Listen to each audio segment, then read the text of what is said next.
Nuestro invitado de hoy es el editor de Secotia, que está sacando una colección titulada Mi expediente favorito, en la que cada libro nos cuenta la vida y obra de delincuentes de fama internacional. Lógicamente no se llama Margarita Landi, sino que se trata de nuestro amigo Humberto Pérez Tomé. Buenas tardes. Buenas tardes, Víctor. ¿Cómo estáis? ¿De dónde viene tu afición por la crónica negra? Bueno, la crónica negra a mí me parece que es, aparte de un tema desde el punto de vista de la ficción muy atractivo, porque realmente es sugerente, porque provoca en el lector un escenario de acción muy interesante, en el que existe una cantidad importante de peligro, de suspense, de personajes buenos y malos, y entonces todo eso termina creando un cuadro muy interesante para el lector, que termina pues enganchándole con cierta facilidad. Y a mí eso es lo que me pasó. A mí me pasó que yo me fui aficionando a este tipo de lectura y yo cuando empecé a crear ya un poco la idea dije, bueno, lo que vamos a darle es un pequeño giro, y lo que vamos es acercar vidas que han sido reales, vidas que han existido al lector, y lo vamos a contar como si fuesen verdaderamente, pues como si fuese una obra de ciencia ficción, pero realmente estás hablando de personajes de verdad, son novelas biografiadas, en el fondo. Creo que has escrito el libro sobre Richard Kuklinski, que tiene una película titulada El hombre de hielo. ¿Quién era este tipo? Efectivamente. Bueno, pues Richard Kuklinski fue quizás el mayor sicario que trabajó para la mafia en Estados Unidos, un tipo de una infancia tremendamente dura, muy difícil, hijo de unos inmigrantes polacos, allí en Estados Unidos, en el sur de Brooklyn, y que a raíz de esa infancia dura, él empieza a generar una psicología personal tremenda que le aísla del mundo, y sobre todo le aísla del mundo desde la parte afectiva. Es una persona que cuando llega a la madurez, él ni siente ni padece por las personas, de tal manera que cuando él llega a convertirse en un asesino y posteriormente en un sicario, para él matar no tenía ningún valor. Es como a cualquiera de nosotros si nos dicen, oye, mete la ropa en la lavadora, o vacía el lavaplatos, o pon la mesa. O sea, el mismo valor de trascendencia que puede tener eso en ese momento, para él era matar a una persona por encargo. Y bueno, esto la verdad que te dejaba helado. Cuando una persona lo hace de esa manera, yo creo que uno lo único que puede hacer es echarse a temblar o echarse a rezar, porque en una situación de este tipo sabes que tu vida no cuenta nada. Tu vida no cuenta nada, ni cuenta para nada en absoluto, ni lo que le puedas decir, ni lo que le puedas rogar, ni la pena que le puedas dar, porque al estar, digamos, desafecto de una parte emocional que cualquier persona normal tendríamos, no sirve para nada. Él ejecuta un trabajo sin más, ¿no? De todas formas, su apodo, el sobrenombre de Hombre de Hielo, no viene de esa manera suya de actuar fríamente en la vida, sino que realmente fue por el sistema que él utilizaba, porque si él se convirtió en un asesino con una eficacia asombrosa, era todavía mucho más eficaz haciendo desaparecer a sus propios cadáveres, que es en lo que se especializó, en matar y hacer desaparecer los cadáveres y por lo tanto las pistas. Por eso es por lo que durante tantos años estuvo matando, la policía absolutamente despistada, y bueno, y ya solamente cuando llegó a ser más mayor, pues a partir de los 55 años, 55-60, es cuando empieza a cometer sus primeros errores que le llevan a lo mejor a una autosuficiencia de la confianza que le lleva a engañarse en algunas ocasiones, o que también incluso pues los despistes ya propios que puedes tener uno en la edad, ¿no? Entonces el problema fue que uno de los cadáveres que hacía, porque él, la técnica que utilizaba, que la aprendió de un colega suyo, era congelar a sus cadáveres, mantenerlos congelados durante meses, incluso años, y posteriormente descongelarlos y dejarlos en algún lugar distinto de donde era esta persona, de tal manera que para la policía ese cadáver que, entre comillas, volvía a la vida, porque estaba descongelado y era como si recientemente hubiese estado muerto, pues despistaba totalmente a la policía, porque no cuadraba ni en la fecha de desaparición de aquella persona, ni nada de nada, ¿no? Luego también en muchas ocasiones también con ácido le borraba las huellas digitales o le arrancaba los dientes para que no se pudiera seguir un estudio de médico de esa persona y saber quién era. En fin, hacía muchas cosas de estas que no son casi agradables contarlas. Sí. Y este hombre pues practicaba de esa forma. Entonces, cuando una de las veces se cometió ese error, fue un error de cálculo del tiempo de descongelado. Dejó el cadáver en un lugar. Cuando encontraron el cadáver, que fue una chiquita que iba corriendo haciendo deporte por la mañana, se encuentra el cadáver entre unos arbustos de un parque y llega la policía, llega el juez y llega el forense. El forense se pone a investigar y descubre en el corazón de esa persona muerta que hay sangre escarchada, es decir, trozos de hielo. Claro, eso fue inaudito, ¿no? Para cualquier forense. ¿Cómo es posible que por fuera, en una noche que no ha hecho frío, que por fuera esté totalmente descongelado y que tenga el corazón congelado? ¿Cómo es posible eso, no? A raíz de eso es cuando el forense y los inspectores empiezan a tirar de la cuerda, y es el forense el que se le llama y que ya pasa a convertirse en el caso de el hombre de hielo, porque tenían sospechas de que podía ser Richard Kuklinski, pero no tenían pruebas para acusarle. Por otra parte, todos sabemos del talento de DiCaprio, pero no nos lo imaginamos haciendo de asesino. ¿Qué nos puede decir al respecto? Bueno, pues ahora DiCaprio va a sacar precisamente de este personaje que estás diciendo, va a sacar una película, si no la ha sacado ya, o debe estar a puntísimo de estrenarse, hablando y convirtiéndose en otro personaje que es otro asesino absolutamente demoníaco, que es H.H. Holmes, un personaje astuto, listo, que él se vendía como doctor pero no terminó la carrera.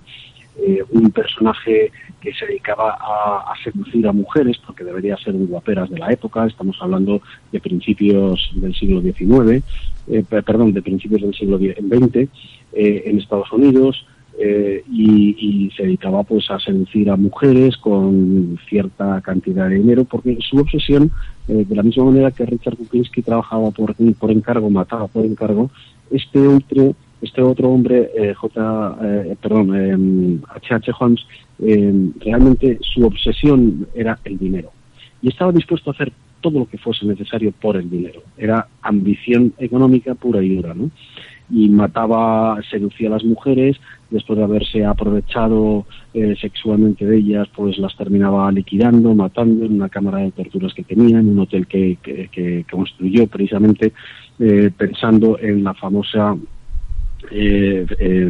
feria de Chicago, pues como las ferias universales que se hacen cada X tiempo en distintos países, y este señor pues montó el hotel, absolutamente todo pensado para convertirse en una enorme máquina arquitectónica de matar.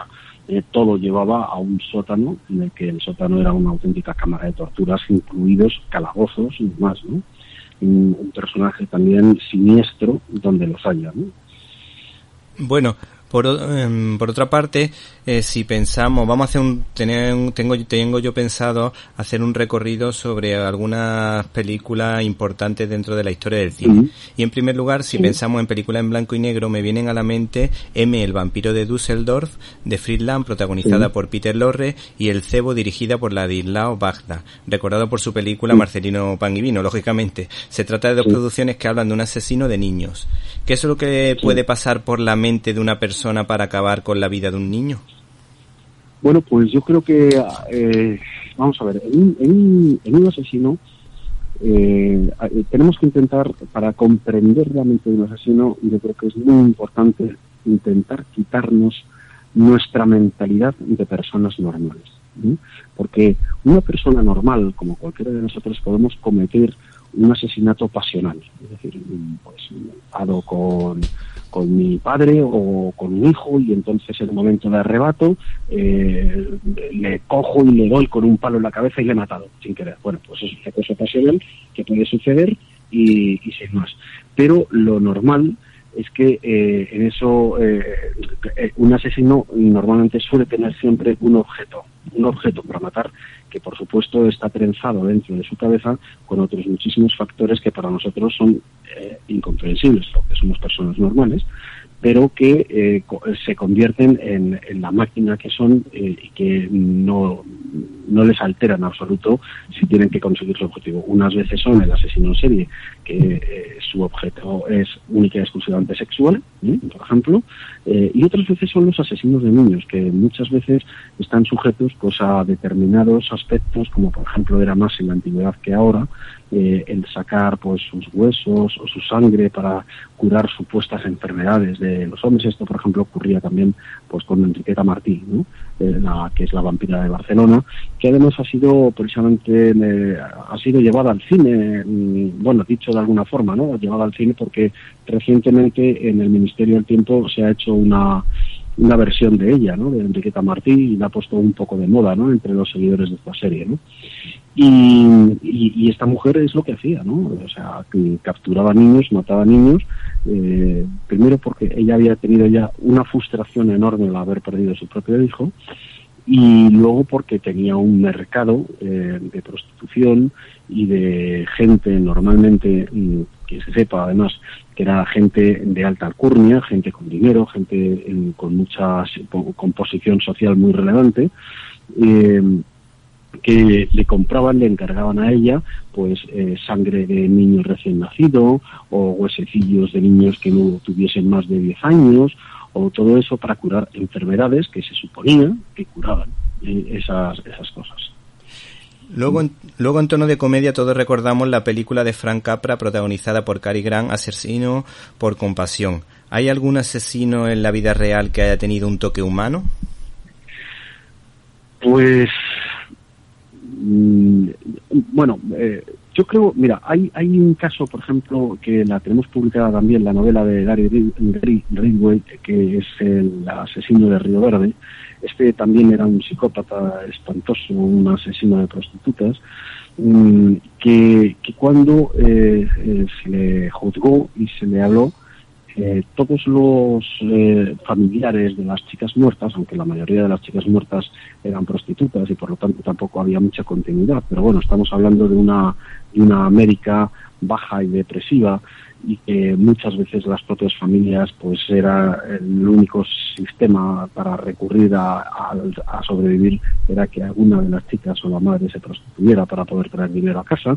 Que bueno, independientemente de eso, se le insultaban en el juicio y le llamaban de todo y que le maten y tal y cual. Y solamente un padre de familia se levantó y le dijo que yo te perdono en nombre de mi hija.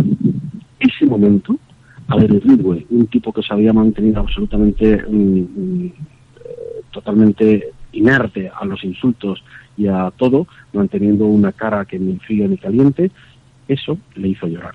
O sea que es verdad que los asesinos pueden ser como son, pero sin embargo tienen un puntito, no sé dónde le tienen, no sé cómo está de profundo o cómo es de grande ese punto, pero en algún sitio lo tienen. Por ejemplo,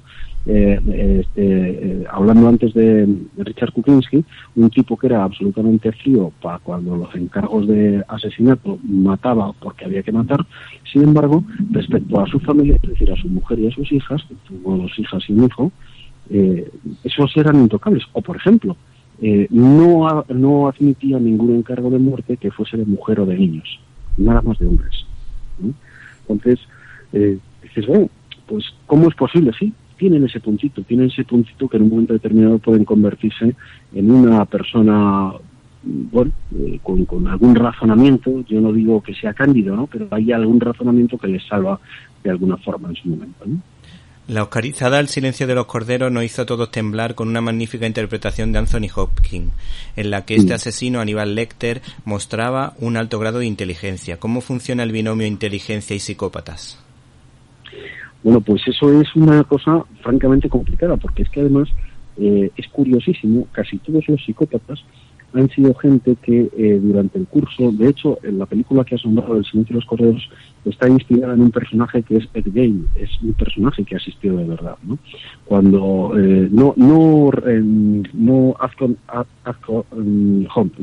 Hopkins, sino cuando Homskin le dice a la inspectora que vaya a buscar a otra persona, y cuando va la inspectora, la famosa escena, ¿no?, que va con las gafas de ver y entra en una habitación muy oscura y el asesino está como por detrás, primero genera una sensación de suspense y de tensión muy buena, está muy bien llevada esa escena. Bueno, ese personaje está inspirado en Ed Gein.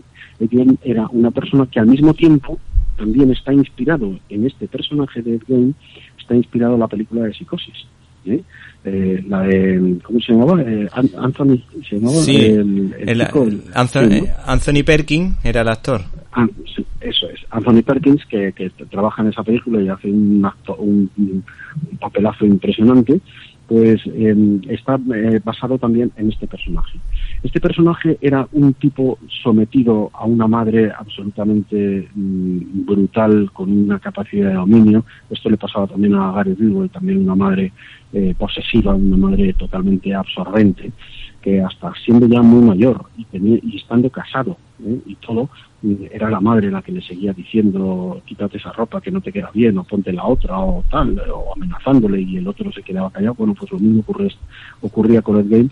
Y Ed Gein era un personaje que era se dedicaba a disecar animales, se dedicaba a capturar a personas, martirizarlas, desollarlas y utilizar la piel pues para él cubrirse de mujer. Era una especie de forma, entonces era como volver otra vez a su madre. Y entonces cuando llegó la policía y encontró la policía todo lo que había en la casa, además de basura y un olor repugnante y restos de carne y todo así, se encontraban, pues por ejemplo, lámparas hechas con piel humana, caras disecadas en lo que era el cuarto de estar, o sea, todo una cosa tremendamente nauseabunda, ¿no? Entonces, ¿cómo dices? ¿Cómo es posible esta persona? Pues sí, esta persona que hace estas barbaridades, te puedes encontrar que es gente que posiblemente en el colegio han sido torpes, no han tenido muchas luces, pero que han ido desarrollando una inteligencia emocional que les ha salvado durante mucho tiempo, y han sabido desarrollar una inteligencia para el mal durante mucho tiempo, hasta el punto de que han sido capaces de despistar absolutamente a la policía, ¿no? Y bueno, y al final pues terminarles pillando, pues gracias a Dios, claro, ¿no? O sea que, en fin, es un binomio difícil de combinar, inteligencia y psicópata. Por último, bueno, te queremos hacer una doble pregunta, porque por un lado nos preguntamos que si existe el crimen perfecto, como la película de Alfred Hitchcock, y por otro lado hay dos películas bastante buenas, como El asesino de Zodiac, de David Fincher, basada en hechos reales, o Seven, protagonizada por Brad Pitt, en la que el asesino utilizaba los 7 pecados capitales para cometer sus crímenes. Pues ya sabemos que, bueno, la pregunta también sería que si han existido asesinos que se hayan pillado por alguna pauta muy determinada que diese pista a la policía. Bueno, yo creo que de esos sí que ha habido muchos, y además a mí me parece que hay una relación entre estos asesinos y la policía, que es como una especie del juego del gato y el ratón. La diferencia está en que estos asesinos están jugando con la policía y les llevan la delantera, y por lo tanto están jugando a la sorpresa, y como son ellos los que llevan un poco la batuta del juego, por llamarlo de alguna forma, claro, les puede cambiar el paso, el ritmo, siempre que quieran, ¿no? La película de Seven, que es la que tú dices, a mí es una de mis películas favoritas, me parece que es un peliculón impresionante. Eso es basado en hechos reales, es verdad. Luego está también muy apeliculado, naturalmente, para eso están las películas, ¿no? Para entretener también, ¿no? Pero yo creo que sí que ha habido, y yo estoy convencido de que crímenes perfectos han existido, y gente que ha desaparecido y que nadie ha sabido nada más de ellos, y que además no ha quedado ninguna pista, ninguna sospecha de nadie. Estoy seguro que la historia ha ocurrido, ¿no? Y lo que pasa que son cosas que no han sido relevantes, han pasado absolutamente inadvertidas, se han terminado olvidando con el tiempo. unos se habrán convertido en leyenda y otros se habrán convertido en nada, porque se ha olvidado completamente, ¿no? Pero yo estoy seguro que crímenes perfectos han existido, ¿no? Bueno, pues cambiando de tema de manera brusca y ya para terminar, queremos que nos hables de un libro que yo creo que es bastante más amable, bastante profético y que nos ha llamado la atención porque como nosotros pensamos como el personaje de Horton, ese personaje creado por el Dr. Seuss, que defiende la vida por pequeña que sea, pues nos ha llamado la atención el libro que has publicado sobre la encíclica de Pablo VI y con eso queríamos terminar para de alguna manera suavizar un poquito un tema tan terrible como este de los asesinos. Muy bien, pues mira, el libro que ha sido hecho por un grupo de bioéticos importantes, lo ha encabezado Justo Aznar, y es un libro que a la vuelta de 50 años, porque se cumplen ahora en el año 2018, se cumplen los 50 años de la publicación de la Humanae Vitae. La Humanae Vitae, que fue una encíclica que en su momento fue revolucionaria desde el punto de vista de que generó muchísima polémica entre los propios de la Iglesia y desde fuera de la Iglesia, pero que sin embargo, como casi siempre ocurre dentro de la Iglesia, las cosas que se dicen, y además en una encíclica, suelen ser un aviso importante a la humanidad. Y si nos damos cuenta, lo que ha sucedido desde hace 50 años ahora, nos encontramos con un Occidente en general desnaturalizado, sin infancia, sin hijos, gente que ha perdido completamente el norte, gente que te ha trivializado la propia vida personal de cada uno. Se ha dado lugar a entrar en el aborigen de la ideología de género, en el que ya no es lo que tú eres, sino lo que tú quieres ser. Hemos llegado al Dios hombre, que vuelve a crear sobre Dios al hombre otra vez, ¿no? Yo no estoy de acuerdo con lo que Dios ha creado de mí, yo lo creo otra vez y me convierto lo que me convierto porque yo lo quiero convertir, ¿no? Bueno, pues todo eso y ha dado lugar pues a la monstruosidad del aborto. ¿Por qué? Pues porque en la Humanae Vitae lo que se dice desde el principio es que la vida es sagrada y en la medida en que lo sagrado lo rompes o lo destruyes o trivializas con ello, estás relativizando lo más importante, que es nosotros mismos, que somos la vida. Y se empieza como una especie de juego con el tema sexual y se termina finalmente con una aberración sexual, como estamos viendo en casi todo Occidente. Bueno, pues Humberto, se nos acaba el tiempo y agradecemos tu presencia en nuestros micrófonos, en nuestro programa Directo a las Estrellas. Muchas gracias. Me tenéis a vuestra disposición siempre. Gracias, Víctor.